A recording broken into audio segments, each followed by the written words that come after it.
My sister raised her glass at dinner, smiled sweetly, and said, "Maybe if you worked harder, you wouldn't still be, stuck." No whisper, no hesitation, just a clean slice through years of sacrifice. My parents laughed softly, the kind of laugh that told me they agreed. I sat there, hands rough from the garage grease, still under my nails, realizing I'd worked 2 jobs so she could live the life she was mocking me for. That night, I didn't shout. I didn't cry. I walked in, grabbed her bills off the counter, and ripped them clean down the middle. For the first time in years, I felt free. Before I tell you what happened after Tell Me, have you ever been used by someone you loved? And when it finally broke you, what did you do? People like to say family means unconditional love. But in my house, love always came with a receipt.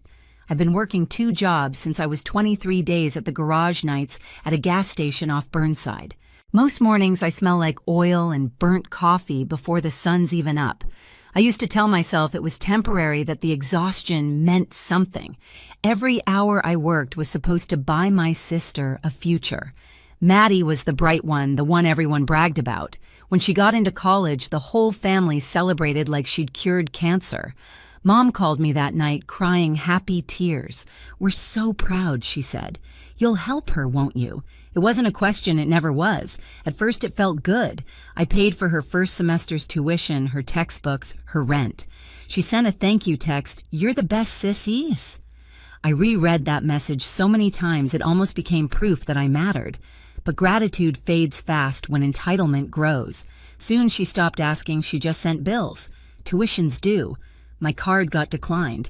The electric's late again. Every message started to sound like a command. I'd open my banking app, move the money, and tell myself she'd pay me back after graduation. But deep down, I knew she wouldn't. While I skipped meals to keep her lights on, Maddie filled her feed with rooftop dinners and designer bags. Had hard work pays off. The first time I saw that caption, I laughed out loud, the kind of laugh that hurts your throat. I showed Miguel, a coworker at the garage, one of her posts. "She doesn't appreciate you," he said, wiping sweat off his neck.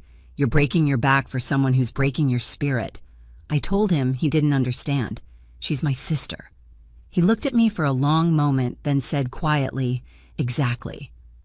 That night I got home around midnight, dropped my boots by the door, and opened the envelope with her latest rent notice. The amount circled in red was higher than my monthly paycheck. My stomach twisted. I thought about how many oil changes it took to pay for her weekend brunches. I told myself I'd say something, set boundaries, but the next day came and I didn't. Instead, I wired the money again because that's what good sisters do, right? We hold the line until it breaks us. But something in me was starting to splinter. Every shift felt heavier, every dollar smaller. I could feel a storm building, quiet but steady under my skin. And the thing about storms is they always find their moment to break. It started small, the kind of moments you could almost excuse if you wanted to. Maddie called one night, her voice sugar-sweet but clipped. "Hey, the landlord raised rent again. Can you cover it till next month?" I was in the garage, halfway under a pickup, my phone wedged between my shoulder and cheek. "Didn't I just pay last week?" She sighed like I was inconveniencing her. "Yeah, but this is different. I'll pay you back, promise." She never did. That's how it always went.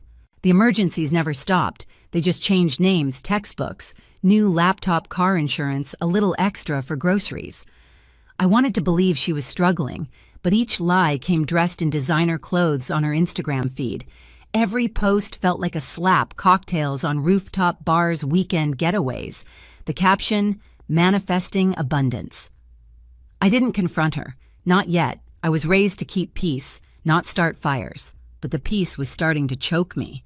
Miguel noticed first. "You look dead tired," he said during lunch break, handing me a bottle of water. "Just long hours." He tilted his head. "You still sending money to your sister?" I didn't answer.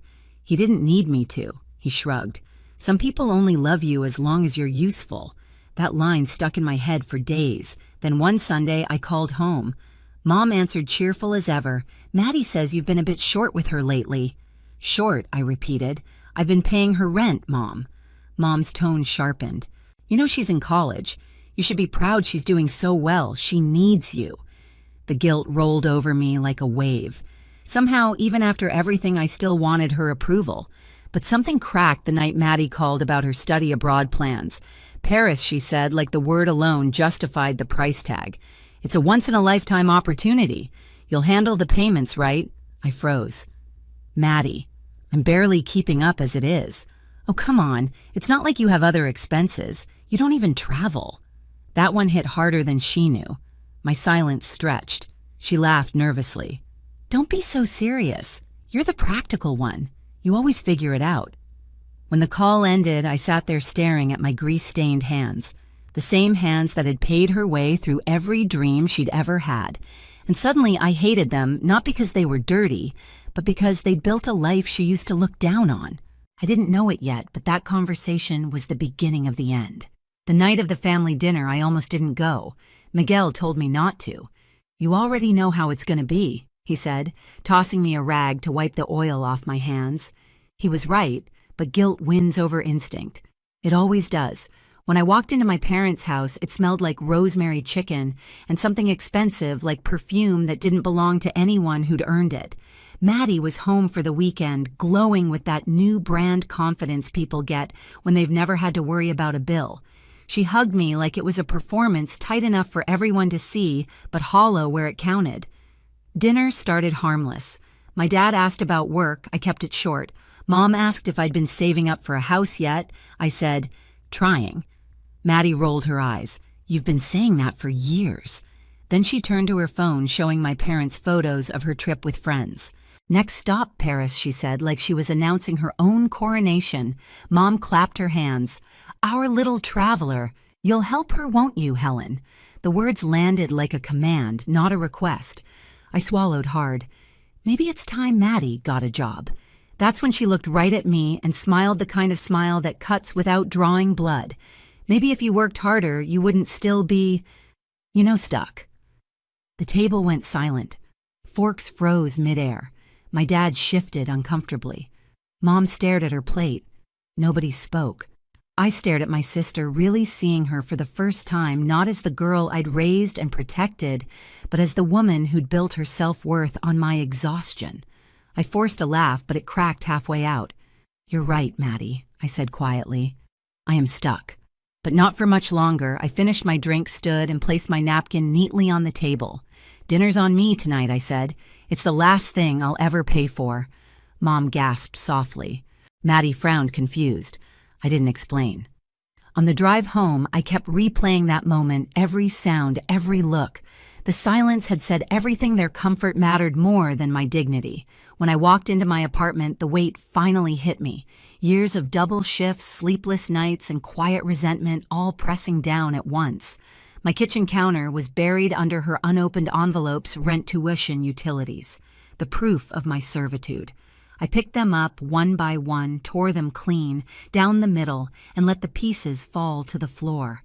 The sound was sharp, final, freeing. For the first time in years, I didn't feel guilty. I just felt done. 3 days passed before the first call came. I was at the garage, elbow deep in an old Chevy's engine, when my phone buzzed in my back pocket. Maddie. I let it ring. Then came the texts, first polite, then panicked. Maddie. Hey, I think the rent didn't go through, Maddie. Did you forget to transfer it? Maddie. Helen, this isn't funny. By the time I finished my shift, there were 12 missed calls. I didn't answer a single one. That evening, I sat on my couch, feet sore, the city lights leaking through the blinds. My phone lit up again. I finally picked up not because I owed her anything, but because I wanted to hear her voice when she realized the truth. Finally, she snapped. Why didn't you pay the rent? Because it's not my rent, I said simply. What? You can't just... Helen, I'll get kicked out. I leaned back, staring at the ceiling. Then you'd better learn how to pack. She gasped like I'd hit her. You're being cruel. No, I said calm. I'm being done. The line went dead. The next morning, Mom called. Her tone was icy. What's going on with you and your sister? Nothing, I said. That's the point. She's panicking, Helen. She says you've abandoned her. I haven't abandoned her, Mom. I've stopped funding her. You're being heartless. She's family. Family doesn't mean indentured servitude. Mom went silent. I could hear Dad in the background muttering, we always knew she'd turn selfish. I hung up before the words could land. By the end of the week, Maddie's desperation had turned theatrical. She showed up at my apartment door without warning, mascara-streaked hair undone, clutching her phone like a weapon. "You can't just cut me off," she said the second I opened the door. "I just did. You don't understand. I have bills, classes, a lease." I folded my arms. "You have responsibilities. That's new for you." Her lip trembled. "I can't move back home, Helen. Mom and Dad can't afford it. That's not my problem anymore." Her voice cracked. "You're supposed to help family." "I did," I said quietly. "For years. You just never noticed." For a long second we stood there, neither of us moving. I could see her pride fighting with panic. Then like a switch, her eyes hardened.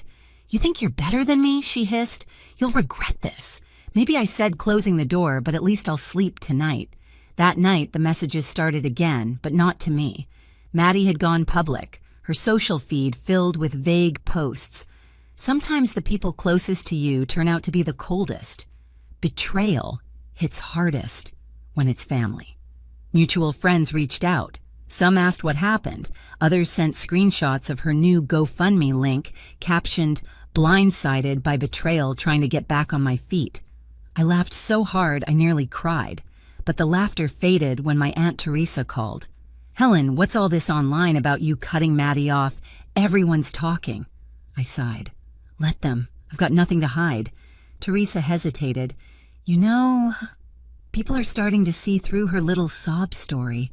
Just hold your ground." I did. For weeks I stayed quiet. Let her narrative run wild.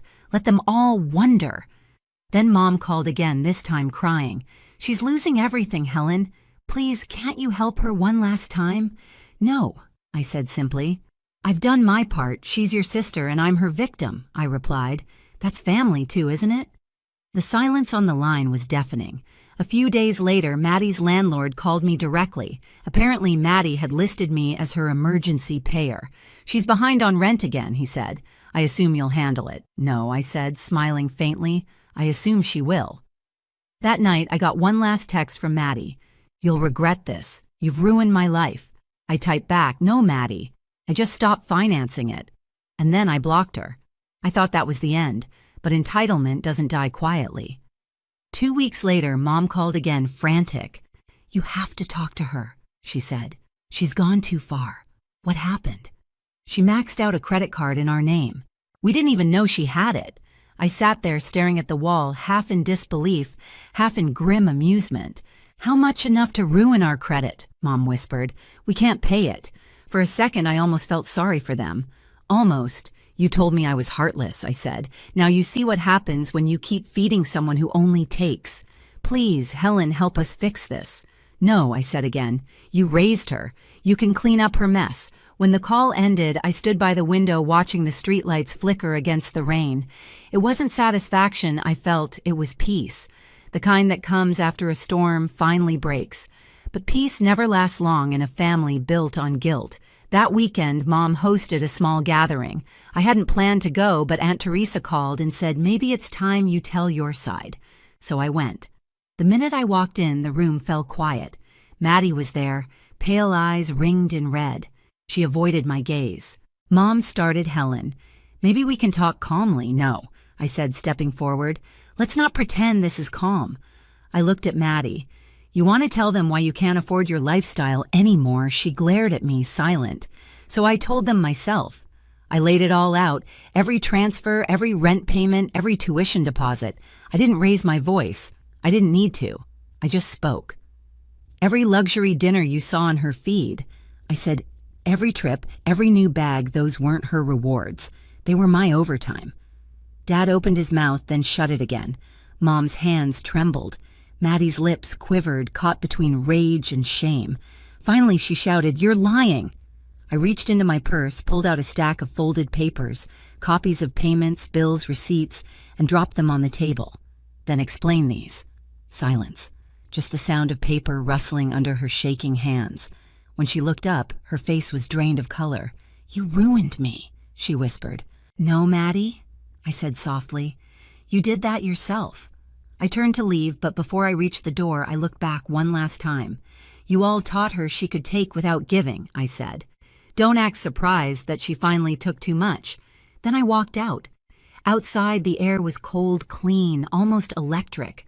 For the first time in years, I didn't feel small. I wasn't the loser anymore. I was the lesson. A month passed before I heard from anyone again. Word got around fast Maddie had been evicted.